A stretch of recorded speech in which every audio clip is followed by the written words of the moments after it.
আইন শৃঙ্খলা রক্ষায় লালমনিরহাটে নেতাকর্মীদের সঙ্গে নিয়ে শান্তির পদযাত্রা করেছেন কেন্দ্রীয় বিএনপির সাংগঠনিক সম্পাদক এবং লালমনিরহাট জেলা বিএনপির সভাপতি ও সাবেক উপমন্ত্রী অধ্যক্ষ আসাদুল হাবিব দুলু।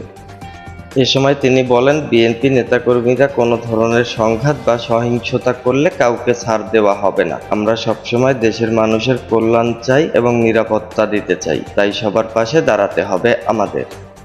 বৃহস্পতিবার ৮ আগস্ট ২০২৪ দিনব্যাপী শহরের বিভিন্ন মার্কেট ও পাড়া মহল্লায় এই শান্তির পদযাত্রা করা হয়।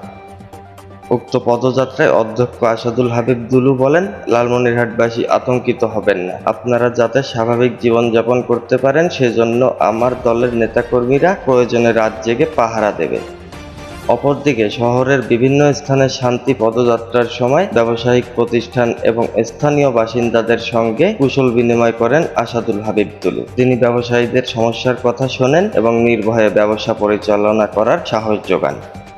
এ সময় তার সঙ্গে ছিলেন লালমনিরহাট জেলা বিএনপির যুগ্ম সাধারণ সম্পাদক এ.কে.এম. মমিনুল, জেলা বিএনপির সাংগঠনিক সম্পাদক আফজাল হোসেন, পৌর বিএনপির সভাপতি ও লালমনিরহাট পৌরসভার ৫ নম্বর ওয়ার্ডের কাউন্সিলর আব্দুস সালাম সহ বিএনপির বিভিন্ন অঙ্গ ও সহযোগী সংগঠনের নেতৃবৃন্দরা।